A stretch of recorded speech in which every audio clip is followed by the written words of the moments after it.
And I say to the team over and over again, guys, we're not the Titanic, we're a speedboat.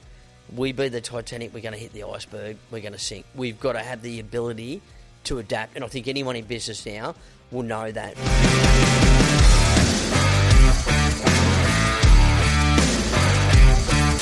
G'day guys, welcome back to another episode of Level Up. We are back in the shed this afternoon for another cracking episode. I'm actually going to give you a little bit of a backstory about the guest we've got on today because I'm super excited. The energy that this guy brings is insane. It's probably one of the things that made me connect with him from the beginning. So today we've got Mark Pearson from ARB at Capalaba with us. But to give you a little bit of a background of, I guess, how we met and why I've brought him on today to have this conversation. So I was just talking to Mark that it's actually been over 12 years now. Like, it's absolutely flown since we became mates. And how we actually met were Camille and I were looking around for a new car. At the time, Mark was managing one of the ARB stores up here in Brisbane. And Camille and I were looking at a 200 series cruiser that they had for sale. And the reason I always remember it is because Camille and I went and looked at the car, met Mark for the first time on the way down to the Gold Coast for a holiday, and that night I asked Camille to marry me. So, yeah, mate, it's always easy to remember when we first met. So. Yeah, absolutely. Yes. How are you, mate? Mate, really good. And thanks so much for the opportunity to talk with you. It's so good to catch up, and mate, I really appreciate the kind words. It's gone very quick, that's for sure. Very, very quick. Yeah, well, mate, like I said, you're like right from when we first met. Like, your energy's just infectious, and obviously we became mates. I've renovated a house for you, and now you've purchased another house that we're looking at. Like, we've bought and sold parts from ARB and all sorts of things. Like, but you're incredibly passionate, and the reason I wanted to get you on, well, there's a couple of reasons. Like, you very rarely see a builder or a tradie without a four-wheel drive or some sort of ARB accessory on their car. Yes. But also, like, you had a mission and a dream, and I don't know why we connected so well, but like, we seemed to talk business quite quickly when you and I first met, and it's just been incredible seeing you tickle your goals off in the time that I've known you. So you've gone from, in 12 years, being a branch manager to now you've just recently been awarded, what was it, Store of the Year? Store of the Year. For Queensland. What was the other two? Marketing Innovation, and Best Presented Store with our new flagship store we rolled out. So, Mate, you must be over the moon. Mate, we've pumped. It's been a massive couple of years. And if we talk about that, and I think the journey to get there, you're right, it all starts with a goal. I'm extremely driven in what I wanted to achieve with the brand. I love the brand. I really do. I love my camping. I love my off-roading. And most importantly, I love helping people. It's very diverse, our business, from a small build to a large build. But the customer relations you build, the friendships you build with that are amazing. And I've met some amazing people over the years and been a part of several builds for their vehicles. And I think to tie all that into something you love, to take the risk to do something yourself, and definitely have a go, and then have the vision there to roll out and tackle the new store. It's been a massive couple of years, and mate, I've loved every bit of it. It's been hard. I won't say it's been a walk in the park. It's definitely been, with COVID and everything in there of what's going on now with the economy. Definitely challenging, 100%. And would I do it again? 100%. Yeah. Absolutely, from what I've learnt from it. And I think that's been the beauty of it. There's times there where you feel like you might be in a bit of quicksand going, oh my God, what have I done? This is full on. But you find a way, and I think that vision there of what I wanted to achieve and the ultimate rollout, and I think then to win those awards this year and be recognised from ARB with that, that just topped it off for me. That was really the icing on the cake. And for the staff, because they've just done an amazing job. Well, I want to get on to staff in the conversation, because I know you're really big on your culture and your team and stuff, but I'd imagine like what you do. Like I love building because like we get to take someone's like where they spend their time with their family and like turn a house into their home.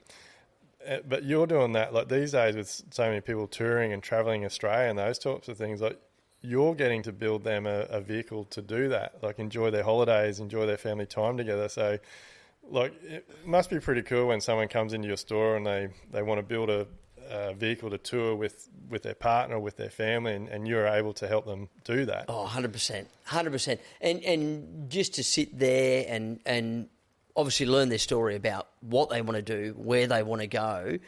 And I think when it all comes together of the build, because some of the builds we will take, and we will work with a client for many, many months before we start work, and then it might be many years before we build that vehicle out that they can get to that ultimate dream trip they want to do. So that itself is amazing because you're working and you really start to form a relationship. And I think then to go and then see them experience it and do it with the family or as a couple and then come back and share that's rewarding. That really, really is. So, like, what drives you? Like, what's because I think it doesn't matter what business or industry you're in. Like, I'm a big believer that you've got to have a goal. Like, you've got to have something that you're aiming for. 100%. And I probably now, as I have achieved so much over the last 8 years with the business, it's reevaluating that now and going, right, what's next? And I'm always a big believer, and you nailed it. You've got to have that goal. I don't want to get complacent. I'm a big believer that once we start to get complacent and settle down, things change very, very quickly. So you get comfortable, you go backwards, don't you? Absolutely, you just can't. You've just got to stay on it, and there is a balance with that of going, okay, still fitting in your family time and the balance of your own health and everything. But I really think when you have a love for something, and you set those goals, and you want to break boundaries and I just want to keep challenging myself, mate. I really just want to be able to go, is that achievable? Yes, it is. I'm going to go for it. You know what I mean? And I look at it, I'm quite open to, if I make a mistake, I'm happy to put my hand up. I'm happy to own that. But I also then want to look at it and go, okay, I'm going to learn from that. Let's go again. Yeah. So do you break your goals down into like smaller chunks so it doesn't get overwhelming? Yeah, I have. I think I've had some long-term ones, and obviously the business with the long-term goal of going into that business, building that business, and then obviously trying to execute the build, the rollout. That was definitely long-term. I knew that was going to be some time to get in, work it really hard, learn the business, learn all about cash flow and all the things that go with it. Building that good team around me to help me achieve that. But yeah, you've definitely got to have some of those short-term ones because that's what keeps you focused. I think if we just sit there and go, I want to achieve X, Y, and Z, that's awesome, that's great. But along the way, there's so many, and you know yourself in your own business, there's a lot of changes. It's like driving a boat, isn't it? Oh, like absolutely. You can't just, with current and everything, you can't just point a boat in one direction. Like you've got to keep adjusting. You've probably heard me say it, and I say to the team over and over again, guys, we're not the Titanic. We're a speedboat. We be the Titanic, we're going to hit the iceberg, we're going to sink. We've got to have the ability to adapt. And I think anyone in business now will know that from, and we talked about COVID there earlier, but all of those things that we learned from that of close downs, opens ups, different procedures, different rollouts, all of that. So that's really important. I've got to be able to adapt really quickly. And the market changes. Yourself and ARB did that, didn't they? Because I remember when COVID hit, you and I were having a conversation, I was freaking out about sites being shut down and you were freaking out about no one travelling and ARB were obviously worried about the whole network of stores and what was going to happen. But definitely. And look, obviously it could have gone either way, but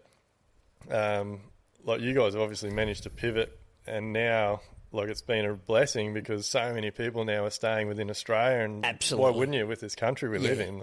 Mate, and look, I look at it with everything sort of going on around the world now, but and I think what we've seen is, and what I've loved most, we've actually seen clients that probably would have never thought about travelling in Australia or maybe thought we'll do it at a later time of a stage of our life, to now going, hey, Mark, we bought a van or we got a camper and we got out there, and you know yourself in your own remote travels, mate, once you're out there, it is just an amazing country. There is just so much to see and do. So I think that's been exceptionally rewarding for everyone, not just our business, but people in remote communities that are relied on that income coming in, and just the experiences people have had. And hearing and talking to some of those people that probably would have never have got it when we're all travelling overseas have gone, Mark, this is awesome. And you go, absolutely, you know what I mean? And I think that brings joy to me as well, hearing about them. We live in an incredible, I've only just touched the edges. Like, I got so much more to see, but like the variety of just beaches and bush and gorges and like just we have so much to you could like the colours and the flowers and the wildlife, like it's just insane. The history, absolutely. So like I must say, I'm a little bit jealous, mate. Like I love that sort of stuff, and you sell the stuff that allows people to get out there and do that safely. And enjoy it. Yeah, absolutely. It's also about trying to book some time that I can experience it. But that's important in itself. You know, we did a big trip there. That was a beautiful trip. I think I told you a bit about it with Uluru. We just before we were going to roll out the building, we knew we were sort of going to really, the next couple of years of building the shop, opening the shop, launching all the marketing and things, we were going to be flat out. So I put together a trip, obviously with the family. I said, guys, I really want to get to Uluru. I've always wanted to see it. Let's do it. And that was a funny lead-in because then one of my neighbours found out that, where are you going, Uluru? Mark, we've always wanted to do it. And next minute they go, can we come? Then they told another very close friend. So in the end, I had 4 families that we took away. Yeah. Amazing. So we prepared an itinerary for them. We all had barbecues once a month, and just so that they could understand, one, the remoteness to where we're going to, guys, the travel that we're going to be doing, the Ks per day, just so everyone was really organised and they could plan, because a lot of these people had never done camping at all. I can tell you now, hands down, that was honestly one of my best trips to date. Yeah. The kids loved it. The things we experienced, the areas, the communities. I can see why people just want to pack up and keep going full time. It's unbelievable, isn't it, when you get out, and especially when you do it with a great bunch of people. Yep. And it is incredible for the kids. Like, I love that we're able to give our kids that opportunity to get out there and swim in creeks and swing off ropes on trees and just explore. Go back to the basics, the things that we all probably miss now because we're so busy. And nothing's real basic anymore, mate. It's not the old get a bag of ice, put in an esky. Yeah, off you go. Yeah. No, you definitely need the ARB fridge now. There's some good positives that come with it, but mate, no, look, you're totally right, and my kids love it. And look, we would love to get away every weekend, and we can't, obviously, at this stage with the business. But when we do get that family time together and get that experience, we really make sure that we cherish that. And that can be from a weekend trip of 3 days camping out at Stanthorpe, which we love. We love that Granite Belt country down through there. It could be hikes. It could be, so there really is. And I think what I love so much about Queensland is that we are so central to so much. We've got the islands that you can experience. You've got a couple of hours out of Brisbane that you can be in some really remote parts of some beautiful country, and there's just so much to see and do. And even if you just want to do a day trip, it's awesome. So we're pretty blessed. Like, within 2 hours, we got just so much variety. 2 to 3 hours, it's unbelievable. And so, like, your family obviously love all this, and like through work. So does ARB do trips? No, so ARB itself. So we've done over the years within training programs and things like that for our staff, where we've gone to a specific site and gone through the product and things like that. We don't really promote it as in, because it's quite a bit to put together. You know what I mean? If you were running and a trip away once a month and things like that, insurances, all of that sort of thing. But I think for the kids and Kate, they love it. I've got girls as well, so it's, we take half the house when we go. So that's been interesting. But it's interesting.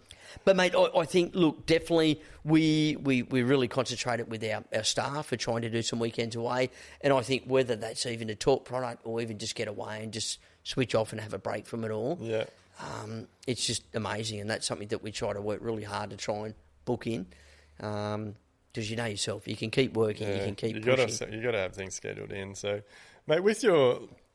Again, I think so much of what you do relates to building. You're definitely a salesman. You're very good at it. Like, how do you connect with clients? Like, if a client approaches you, especially now with so many other varieties and brands and that on the market, like, are you a big believer in what, like, you have to find what separates you to the full drive centre down the road and connect with like-minded people? Yeah, I think so, definitely. I think so. I think it's about that we're all working hard. There's a lot of competition. But 100%, I think what is your point of difference? And that's where your passion comes into it. That's where it's belief in the product, after-sales service, and generally wanting to help that customer achieve their goal, whether it's a big build or where it's a little build. We make that difference. And that's something that for me is very important in the team, that it can't be just me. It has to be the whole team achieving that goal for what that customer wants. But I think when you love it, and I really mean this, I think when you really love what you do, that person picks up that energy very quickly. Yeah. You know what I mean? That's how we connected, mate. Absolutely. Your energy is just infectious. Yeah. No, well, thank you. And that means a lot. And I do. I get told I'm hyperactive. I've got to slow down. And, but I think for me, I want to create an experience for the person that when they come in, and I want it where that they walk out and go, wow, that was pretty amazing. You know what I mean? That they're not going to get that somewhere else. Yeah. And if they are, well, we've got to do it better again. But it is. It's people work hard they buy the four drive, they want our accessories. They're spending a lot of money. So I respect that they've got to get that whole experience. And I would like to think I'm like that, just not in work anyway, but even in around my friends and helping friends. And mate, life's short. I get one crack at it, and I really want to write a book and do well with it. Yeah. I've got my beautiful family now. I want the kids to see that you've got to work hard for things in life. It's not going to come to you. Yeah. You might get a bit of luck. Like, it's not just you either. Like, I think, like, your wife, Kate, like, she's very successful. She's got the kids' clothing brand. Like, yep. So I love seeing families that just do well. Like, you and Kate got your thing going on. You're being very successful, and I take my hat off to you. It's fantastic to see.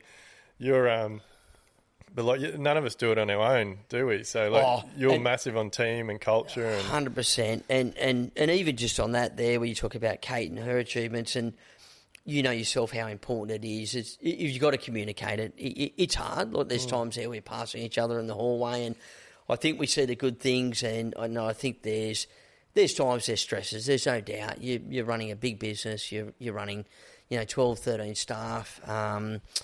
So, there's times there you're doing a lot in the back end that people don't see. And so it's really getting that balance right, that we still have time for each other as well. But culture, that's everything. We've got to build that. We've got to work hard on that. And that's how have you done that in your business? I think... because you've done it very quickly. Like, your culture, like, when you come to your store, you can see how much your team respect you, and like, you even just the posts you do on socials, like, I just think it's unreal. But you've done that. Some businesses never achieve that, and like, you've. So has it been 8 years since you left?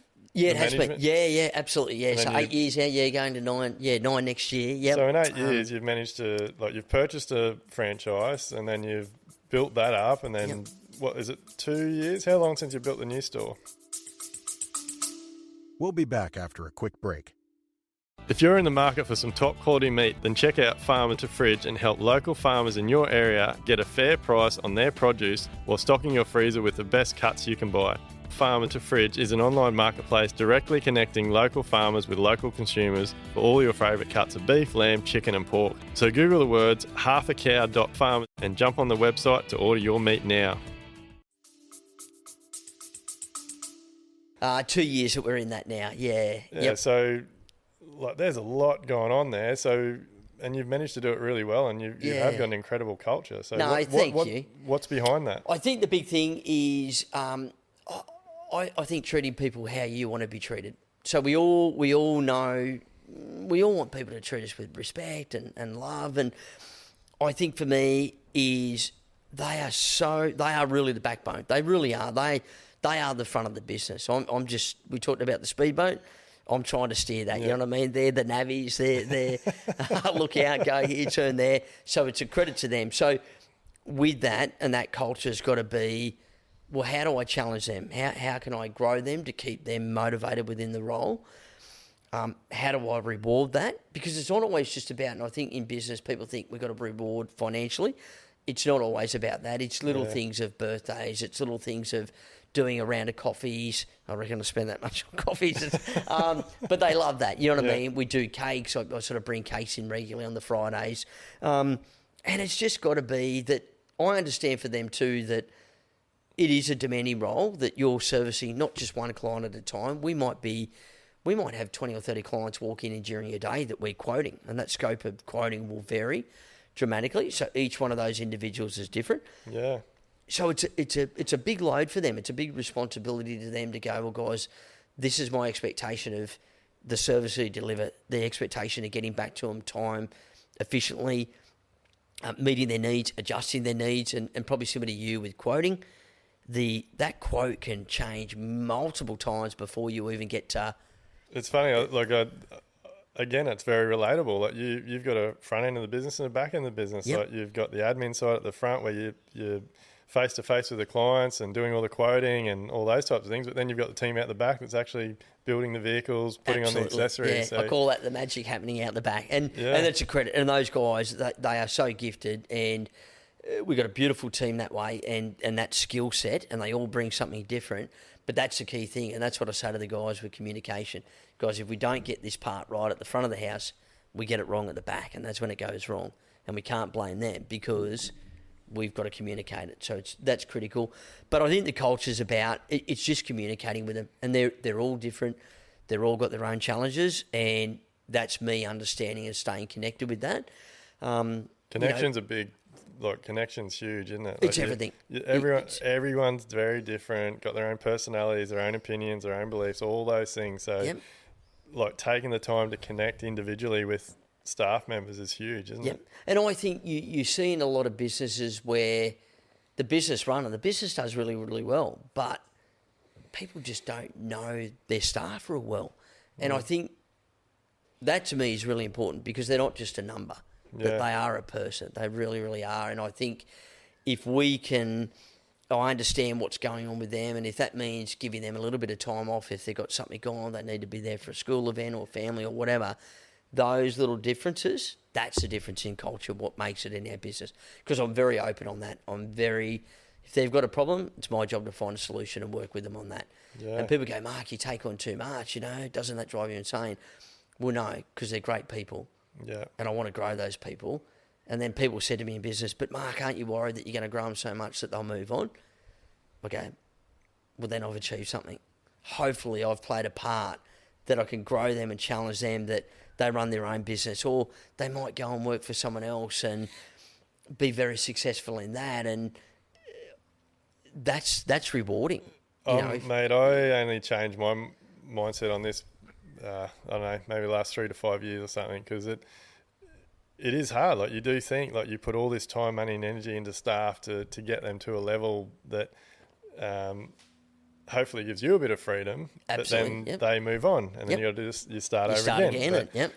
I'm exactly the same now. Like, I'll put as much time and energy into my staff as I can, and if I build them up and they decide to go and I'm a big believer now that everybody deserves every opportunity they can. Yep. So if my business can only give them so much variety or so many skills, and they want to have a go somewhere else, I love it. Go and do it. If you never burn bridges, if you want to come back here in the future, doors always open. Yep. But then also, if you want to go and start your own business, like, all right, let's talk. Like, how can I help you out? What advice do you want? Like, this is where I went wrong. Don't make these mistakes. Yeah. Get these set up, and you know what I mean? And that helps them. And I think that's really, really important. And things like we try and break it up. So we do our weekends away. We've done an ice bath, breathing exercise, which that was great. You know what I mean? Yeah. That was a really interesting one, and I found that fascinating. How do you get all your staff to do that? Well, we were all nervous. Don't get me wrong. We were super nervous. We don't like the cold. We're in Queensland. We love the heat.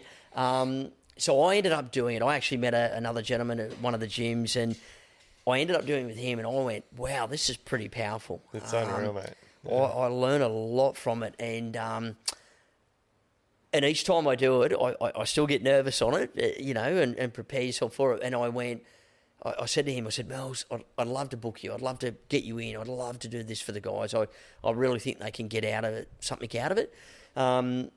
And regardless if they had issues or not, just to learn to breathe and work through, and just that whole relaxation, and then adding to that whole part of it with the cold therapy of getting in an ice bath at 0 degrees. It's not easy. It's a psychological thing of, you know what I mean? And they said, oh, boss, I don't know about this. And to their credit, they all showed up and they nailed it. Absolutely nailed it. And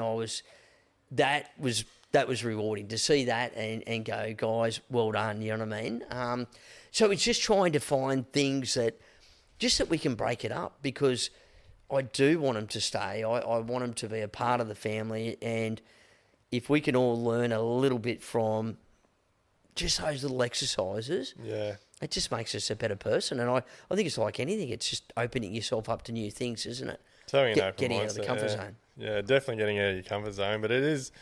I'm addicted to the cold, the ice baths and the breathing and stuff. I need to do more of it, but it's just it amazes me how such simple things can have just enormous benefits. Yep. Like just the ice, and I did it. So obviously I can't do the ice bath every day, so I just do the cold showers. But it just makes you feel so alive and makes you think. And I think the biggest thing the cold showers and the ice baths have done for me is it makes you realise how long a couple of minutes is. Absolutely. And when you think how long a couple of minutes is, and then you reflect on how many minutes you waste, like it really prioritises how you spend your time. Your whole time management. Yeah. Yeah, absolutely. Yeah. And I think also that when you learn to work through that, being uncomfortable, because that's what the ice bath is at first, of the whole shock, and I lose my breath, and how do I control that? And I think the important thing for me with teaching the staff that, or Mel's teaching the staff that, was that when we get under pressure and we've got multiple phones ringing and people coming in, and there might be a job that's missing parts or not running to time, or how we work through that, or customer ringing, guys, where's my car? I want it. I've got to pick the kids up or something like that. And how do we just, slow it all down. Let's breathe. Let's work through it. Can we put the customer in a courtesy car? Can we keep it overnight? Can we take some pressure off? We want this job right. Let's not rush it. Oh, Mark, if you can get me a customer car, that'd be great. Beautiful. Problem solved. So it's just, that was important to learn a skill that maybe helps them at a point in their day-to-day operation that they go, okay, I can reflect back to that. Turning everything into a solution instead of a problem. Absolutely. Yeah. You know what I mean? Again, something they can take with them, whether it's now with me or wherever they are in their life, and even outside of it. You know what I mean? It doesn't stop outside of it. You still got your challenges and things. And life's a challenge, mate. It's full on. Just going back to what we were talking about before about training your staff up and like being in that mindset of like putting all that time and energy into them and then them leaving. Like, do you think it holds? Like, I believe now, knowing what I know, like those sorts of people get held back because of that mindset. Like when. The more you give in any way, whether it's to charity, whether it's giving to your team and training and building them up, whatever way it is, but the more you give, the more comes back. Yeah, definitely. Yep. And so, yes, it can be a bit painful when you build up a good team member and they choose to leave, but it opens the doors for more people like them. Absolutely. And I think we could probably, every business owner that relates to this would go, it was doom and gloom when that person come in and said, look, I'm leaving. And you go, oh my God, whether it's a key mechanic, key builder, admin. But then someone else comes into the business and it's a completely different energy, and then you start learning from that individual as well. So change is good. Sometimes we do need change. It's very easy to get in a routine of doing the same thing over and over again. And when things are going well, and we talked about complacency, and then I think that's where we get into that danger zone. When it's running well. We pull back a little bit. We might have a bit of a break and sort of concentrate on our own health and go, righty, I'm going to have a break here.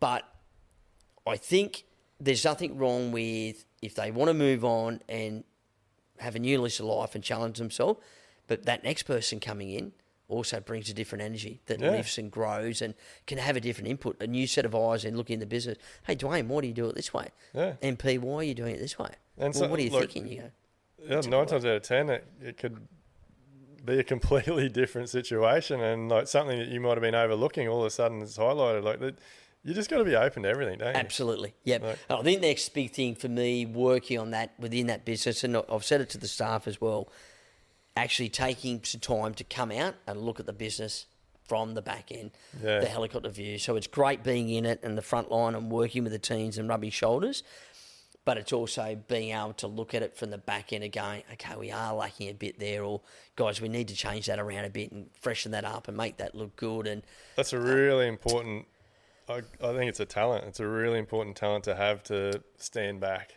and look at things, because like it's so easy to get caught in the weeds, isn't it? And just be putting out fires here, there and everywhere and thinking that you're doing the right thing because you're getting involved with everything. But you really do need to regularly. Absolutely. Stay back, pull yourself back, do the helicopter view and look at it, because you look at it now. We're 5 weeks out of Christmas. We all sit there and go, where's this year gone? We really do. It's crazy. Every year. Absolutely insane. My kids are finishing grade 8, going into year 9. When they were born, people said, Mark, enjoy the journey because it goes so quickly. And I went, oh, yeah. And my God, and I think year 9, they're going into year 9. So it's very easy if you're in that day-to-day grind and going, okay, well, and it's working, and we're getting caught up in the basic stuff of the operation of the business, which is normal. But, okay, I've got to book myself out one day a week and go, how can I improve it? Because if I'm improving it not only for myself and my customers' experience, it's going to benefit the staff.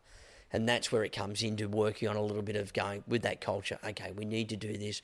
We need to look at that. How about we just do a dinner out, guys? It doesn't always have to be something like an ice bath or something like that. That's just fun to break it up and challenge us. But I think it's really taking that time to maybe go, you know what, if we look at the year, how can I plan? And I might go, right, we've got 3 weekends that we want to plan to get away as a group. Now, if we look at, and if I said that to you at the start of the year, you'd probably go, that's more than doable. But with everything else going in life, family, kids, sport, work, business, it actually starts to become a real chore to lock in those dates because everyone's so busy. We just did this. I'm a massive fan of this. We've actually just been doing this over the last month, Camille and I, and then caught up with a couple of business partners last week. And like, so next year's done. Like every Zoom call, for the Live Luck Build, every holiday Camille and me and the kids want to have, every long weekend we want to have. And when you sit down and plan everything out, like I'm a big structure person. Like I need to be able to look at, like, well, I don't need to, but I just find I get so much more focus when things are laid out. Absolutely. It's like when we build a house, like we have a schedule for the house. So sure. I treat my life no differently. So it should be, exactly. Yeah, absolutely. And it's an incredible exercise to do because, like, so Amelia and I literally, in the last couple of weeks, like we had this, I don't know, like 6 foot by 4 foot, like yearly calendar. So she put all her family and holidays on there. I put all mine on there. We put all the kids' school holidays, like everything on there. And then, put all the Zoom calls you want to have in there and all the live events we want to have. And it's just when you can visually see that, that's when you really start to value your time. Yep. Because like you just said, if you just say, oh, yeah, we'll catch up, it never happens. It never happens. We always, something gets in the way. And it's not intentional. Yeah. You know, if a mate says, I'd love to catch up, you'd love to, but it's life. It's sport, or you double book something, or you forget, or Kate rings, are you ready for that sport? I'll be there. I forgot to put in the calendar. But, and you nailed it, structure, and I'm probably very similar in that. And do you know, it's interesting because as I learn more about myself, I've found I'm more that way, where if you probably went back years ago, I probably wasn't. I think you get through, that might be a little bit of talent and your things are going well. But then once you start to achieve that, and then you start going, right, I want to go to the next step, and whatever that's going to be, that's when you start to go, okay, I can't just rely on a bit of good luck, or I'm good at what I do in this industry, so that'll pay off. It's the structure. And I've started to even do that now with some of my exercise, to book out time. Yeah. Just to go, I've got to make it a priority, you know what I mean? I'm not getting any younger. I want mobility. I want to be able to be in this role and do things and with my kids. And if I've got to get out the back and help and lift, be able to achieve those things. So, yeah. And we just recently did a challenge. And it's funny, I said to Kate, you come off that 6-week challenge and you go, okay, what's next? So I actually missed the structure because you've got that accountability. So I can relate to what you're saying. When you've got it all there, it's locked in. We are set. It's accountability. We're going to perform. We'll nail these jobs. And it just makes you so much, like you can see where you can fit things in. Yep. And but I love how you just said you found out more about yourself. Like I'm a massive believer now that so many people just go their entire life without finding who they truly are. Yep. And that's based off the way they're brought up, Yep.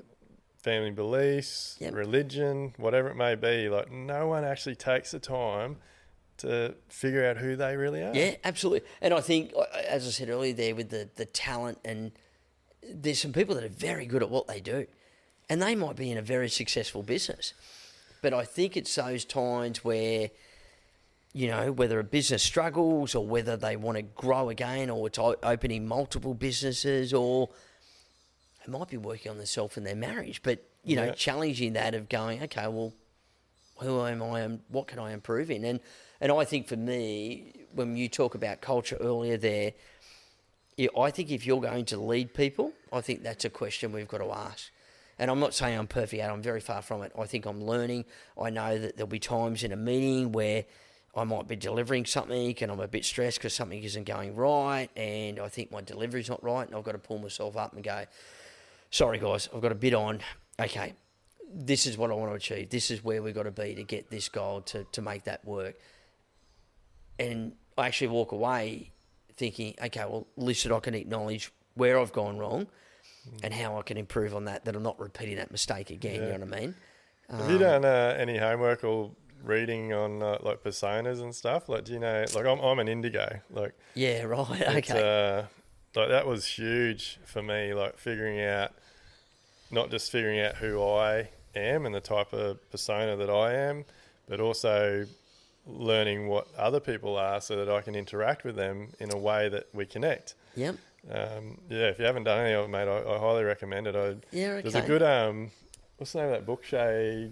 I think his name's Peter Sage, Behind Prison Bars, or Behind, Shay can look it up, but that was a really good one to read. He was one of Tony Robbins' coaches that ended up getting put in jail for something that was all screwed up the wrong way, and he really shouldn't have been in there. But yeah, right. He's written this book about. He's all about personas and things, and but one of the things he talks about in the book is like looking at the bars of the prison cell. Like most people just stare at the mud on the ground and get all down in the dumps, whereas and he says, like, do you see mud or do you see stars? And so he always saw stars. Yep. And so he used his time in prison to just help the prisoners, and like he wrote books in there and all sorts of things. But yeah, great. It's a lot about persona, and Yep. So when you find out your persona, like it really teaches you a lot. And like I said, I'm an indigo, so basically I'm the person that if I was to go and get tested and diagnosed, like I'd have ADHD and I'd have dyslexia and all those types of things. But rather than, I use it as a superpower. Yep. It's really interesting. If you're interested in self-improvement and learning about yourself, I would recommend it to everyone. Like find out what sort of persona you are. What I believe most people in the building industry are indigos. We all have similar traits. But the inside track. Yeah, the inside track. Like, is it Peter Sage? Peter Sage. Yeah, Inside Track, Peter Sage. It's an awesome book. But mate, I love it. Like you've come so far. You're doing really well. You're kicking goals. Like winning those awards is frigging insane. Yes. Like especially when you've only been like you've had your franchise for 8 years. Yep. So what's next? Like where to? Yeah, that's interesting. I think definitely, look, I will look at another business. I definitely want to look at something to challenge myself again.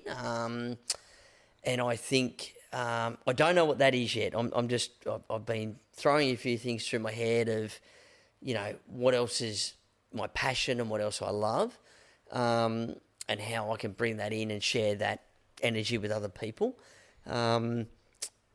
But I think at the moment, because it's just been so exciting with this rollout and the new store and just being able to give that experience to the customers there with the new store. You've seen what we were, the smaller shop, and it was frustrating when we were there because we did very well and we made it work, but we just couldn't give the experience that I wanted to give. So,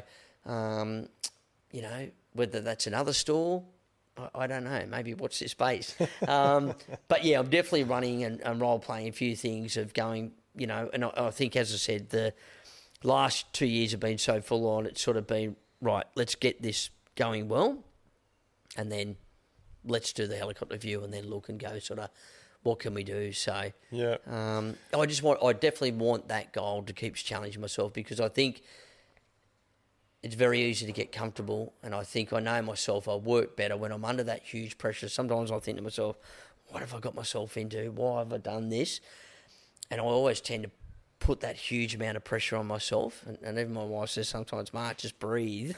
You know what I mean? But you get in the ice bar. You go. You and I think I don't know, that's just something I've had in me. I've just always wanted to do well, and I just, it's just not always financially driven. Where do you go if you? This interests me because I think I'm very similar.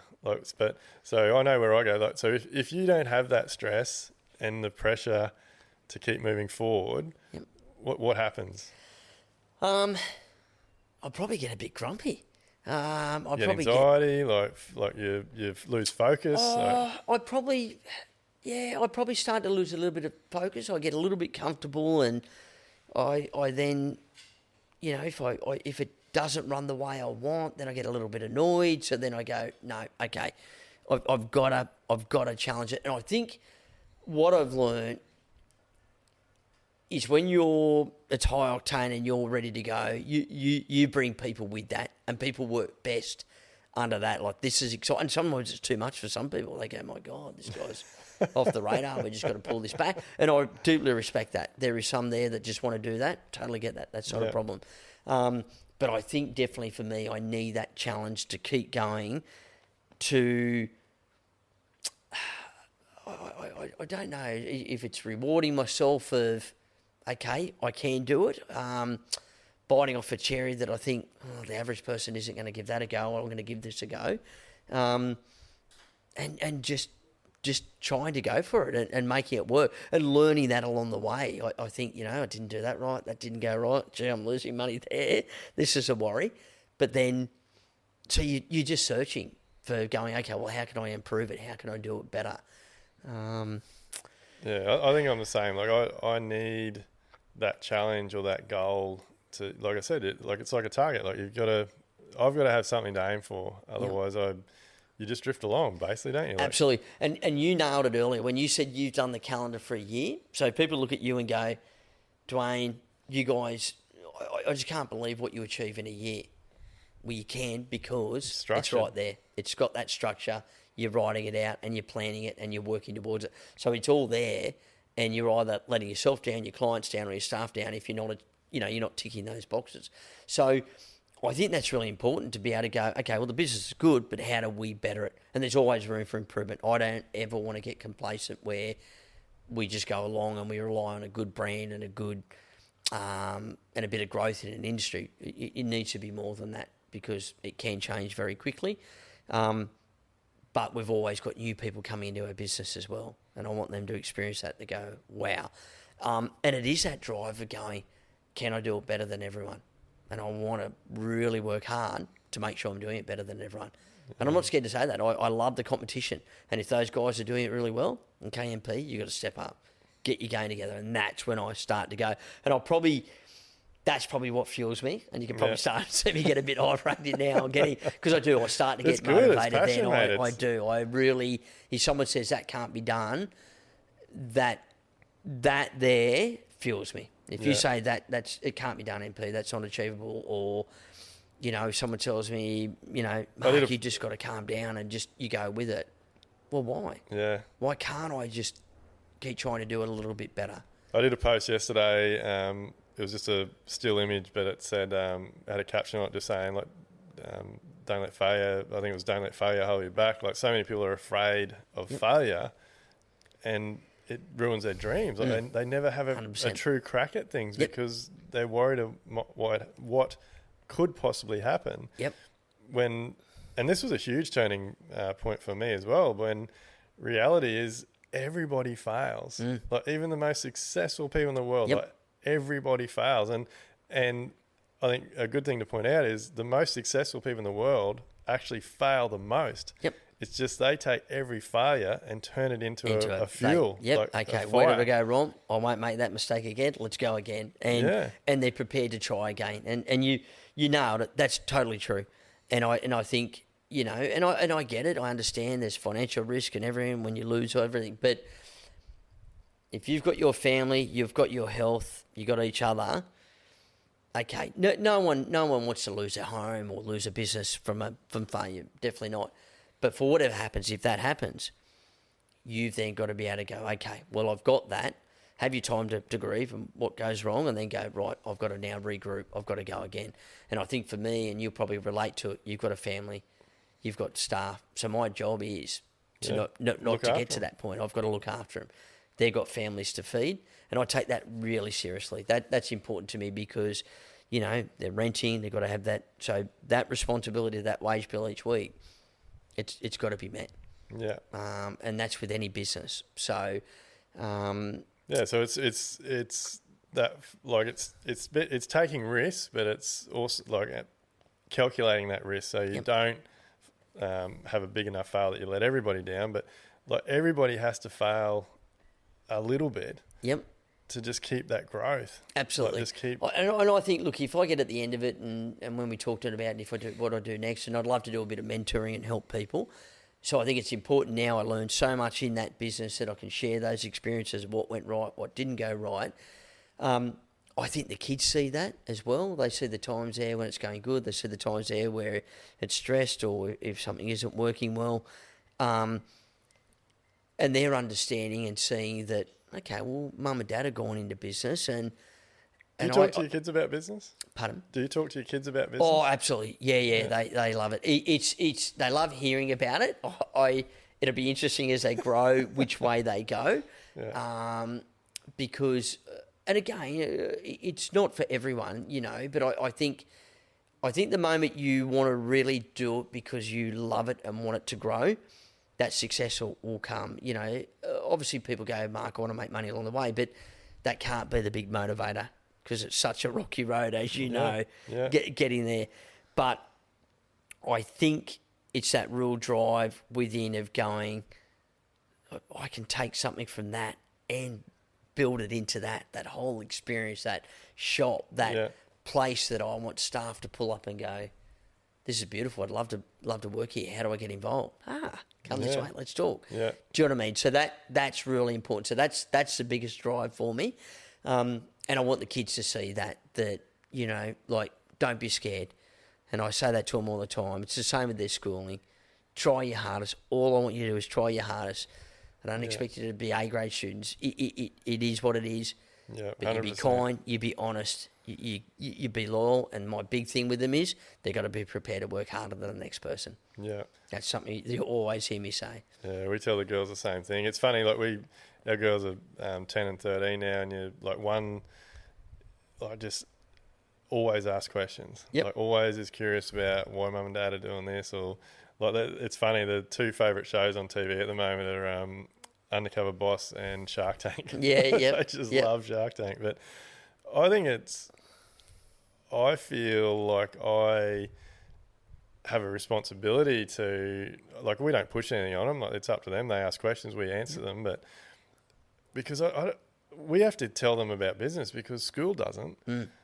Like, I don't know. It's the life skills, the basic life skills that they miss. Yeah. And this could be a separate podcast on its own because we could go all night on this. Yeah. I really mean that because I totally get it. It's some of the most basic things that I feel they miss.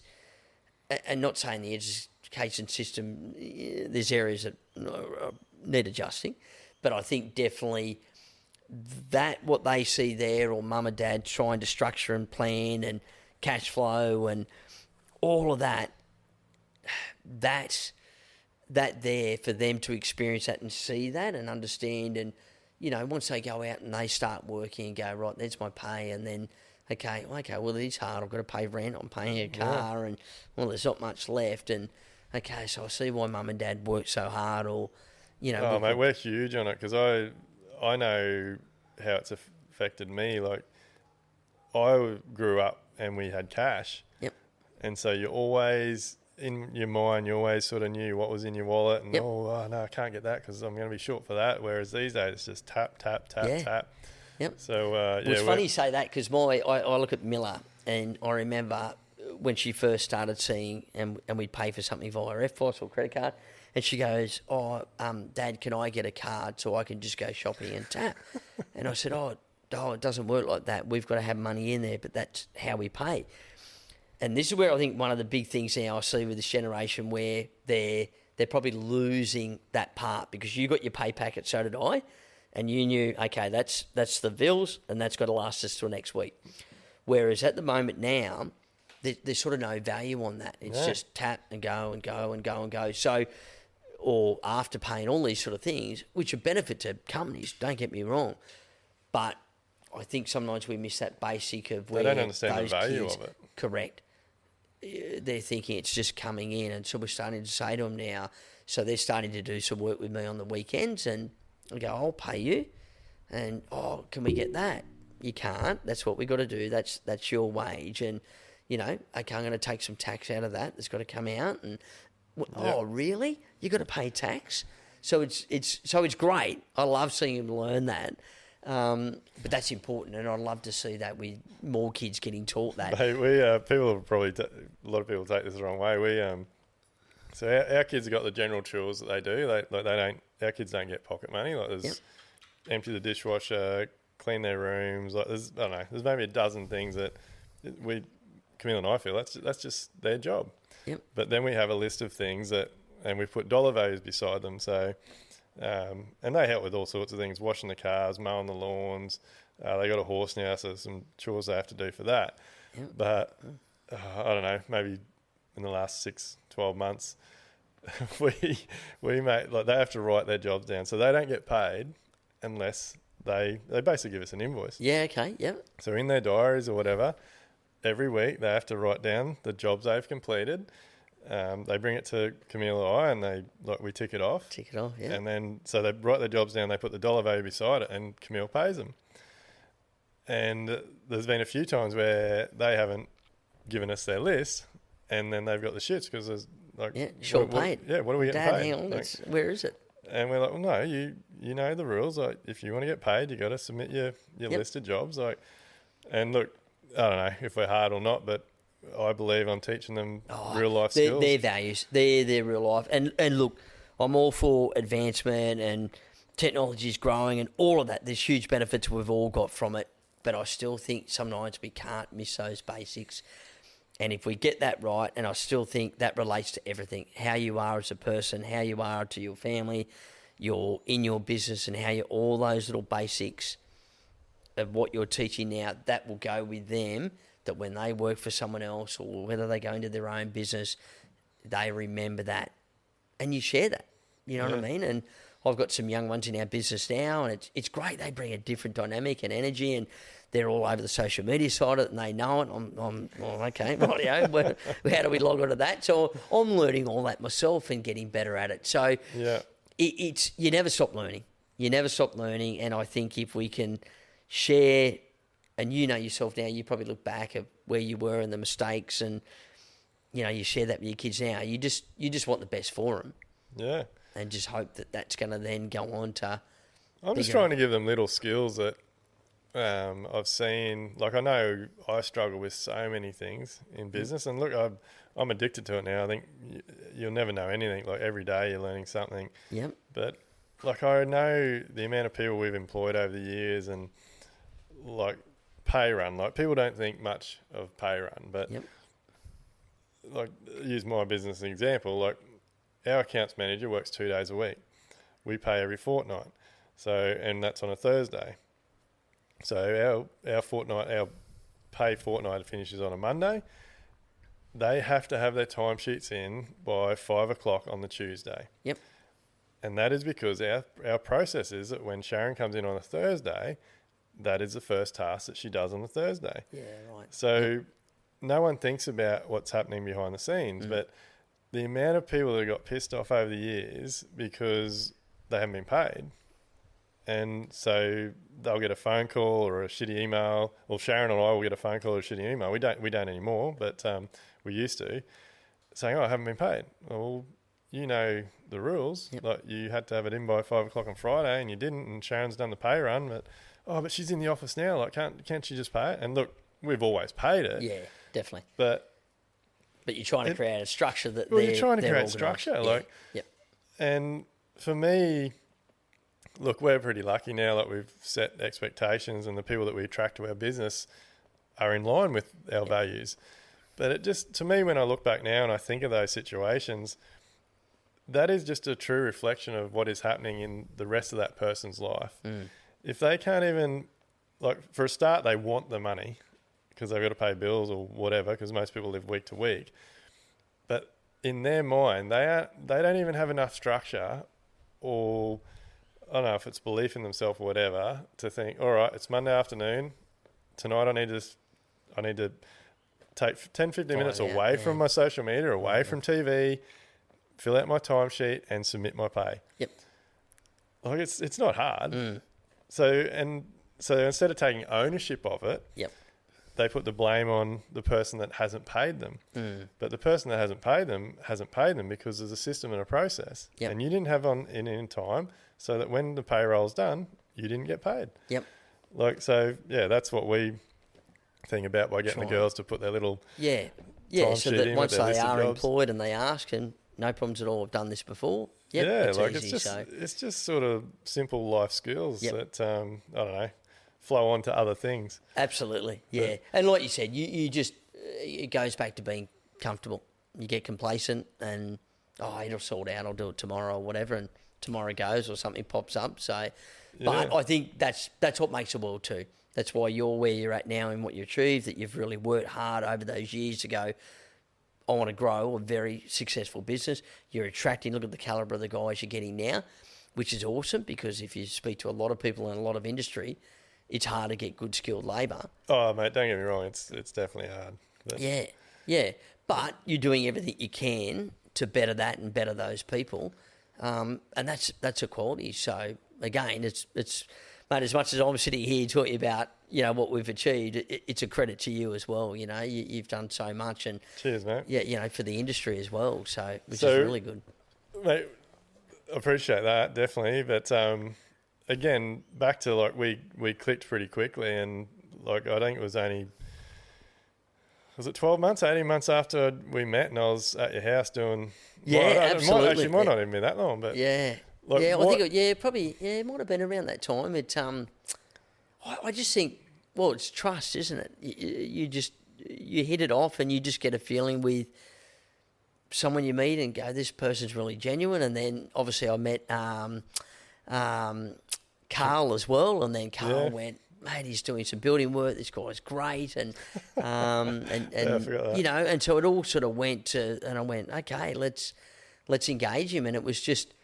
The whole process was easy then, and you think how much you've refined that now, but even then, for people like me that don't know building or renovation, it's because it can be overwhelming, but you took that pressure off, and that's awesome. And we say to people this day, everywhere we go, you want the best in the business, this is the guy. You've got to, you know what I mean? It's you've probably got too much work on now. But no, but I honestly mean that. You really, We won't look at anyone else. I think when we look at it and go, right, if we want to do this next home, absolutely, and that's the trust. For builders out there or tradies out there that are approaching people for work, because again, I think it's very similar to people coming to you for a four-wheel drive product. Yep. Presentation and passion, I think, is the most important part. 100%. Your passion's everything. From that moment you engage and meet that person, they're either going to love you or... And you look at it. You said earlier there about that story about you can look at the mud or you can look at the stars. Mate, life shouldn't be that difficult. Do you know what I mean? Like, we look what we've got around us. Yeah, there's times that things don't go right, but we've got to look at it and go, okay, I've got full-time employment. I'm quoting this job. I've got an opportunity to win this. But I think with that passion, but then it then goes on to the organisational structure to go with that, because there's so much more than just the passion. There's the other parts of the tools that have got to go with it, of meeting the scope of work of what they want to achieve, understanding their expectations of going, okay, well, look, this is where we need to be to make this work. And that might vary on the scope of the house you're building and where it is, or someone coming in going, I want a $3 million renovation, but you know what I mean? It's actually going to be a $10 million because you're on the side of a cliff. And just that structure. So I think from what I've learnt in meeting you and the experience we had in your processes, when it's easy, that takes a huge amount of pressure off people. So if you look at it, the two biggest purchases we make is a home, followed by our car. So in my business, similar to yours, they're spending a lot of money on building a car because they love it, they want to get out and they want to use it. So if I don't tick that box, or our staff doesn't tick that box in really qualifying what they want, and whether that is trying to build that in stages, similar to you in a build, we might start in stage 1 of a reno, stage 2, stage 3, and then the car is no different. Some will come to you and go, I want the whole house fully renovated, here's my plans, or can you engage an architect, get it all done for me? And there'll be others that'll work with it. So I think for builders listening to this, from my experience of when I met you, and you talk about how our friendships formed, and it's the whole trust and your passion of not only what you're wanting to do, but I look at that reno you did for us, and it's, you were really engaged when we put the doors on, and those. It was a challenging little job. Kate had found all those architectural doors, metal doors, and we did all those off-form concrete retaining walls. Yeah. And it came up unbelievable, your backyard. Amazing, and I just absolutely love that. But, I still laugh there with Brad, and then Kate was pregnant at the time, so it was like, okay, we want the arbour up here and then down and up, and poor Brad. But there, you know what I mean?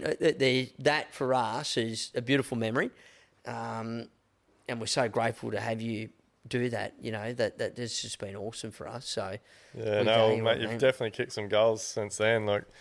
Because we almost come back for round 2 renovations, but instead went in another direction. And I think we went through a lot there, and I think it's and look, it'll be exciting if we do this other one. That'll be the ultimate goal, because I think that'll be really good. Like, even that, I think a lot of builders would have approached that very differently. Like, you come back to myself, and we got Aaron from Green Coast Designs involved, and like learning what you guys wanted.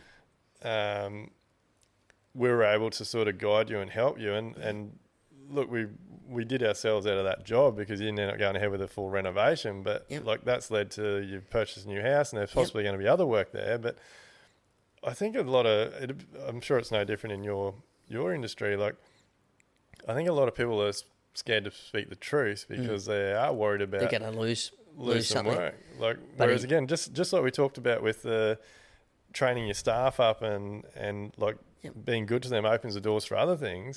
Just being honest with clients and tell them how it is, and give them the good, don't give them good advice, give them the right advice. Opens up the doors. 100%. Because they will, like you said, they might not go ahead with that job at the time, and you might think, oh my God, I've lost that job and I needed that job. But it does go full 180. It doesn't seem it at times, but it does. And I'm I'm a big believer, if you are very good at what you do and you back yourself, it will go around. It will come back around. It definitely will help you, and people respect that. And I think now, in the world we're in, is people want honesty. They really do. Some don't in certain industries and don't want to hear it, but I think in others, in something like that you're open and upfront, and sometimes you've got to learn in business as well of when to say no and not take that job. Because, and you can probably relate to this, because sometimes you might stretch it to think, yep, I need it, I'm going to help that client, and I probably shouldn't be doing it because it's just changing and changing and changing, and we've only gotten to here. You get the exact same thing with some cars, I assume. Absolutely. That quote might change. Honestly, it might change 16 or 17 times. And that's no word of a lie. So it's really then being able to get that person back and go, right, we need to go through this again. We've covered a lot of work here. We've made a lot of changes. Let's make sure that we're on the same page, because there's nothing worse than when we get that vehicle, or you do a Renault and start that Renault, and we were thinking, hang on, but that's what you want to back in quote 1, but we're now at quote 16. So communication is going to be the key on that. Yeah. That really is. No, well, mate, look, I absolutely appreciate your time this afternoon, coming in and telling a bit of your story. I didn't actually get into how you got into the industry, but we'll save that for another time. But yeah, sure. Mate, keep kicking goals. Like, absolutely love seeing you successful, and can't wait to see what the next awesome, venture mate. is. No, I'm really, really grateful for the opportunity. I really mean that, and thank you. And we'll catch up on what we covered in when we started the journey originally. So that'll be good. Cheers, mate. Awesome. Thank you very much. Are you ready to build smarter, live better, and enjoy life? Then head over to livelikebuild.com/elevate to get started.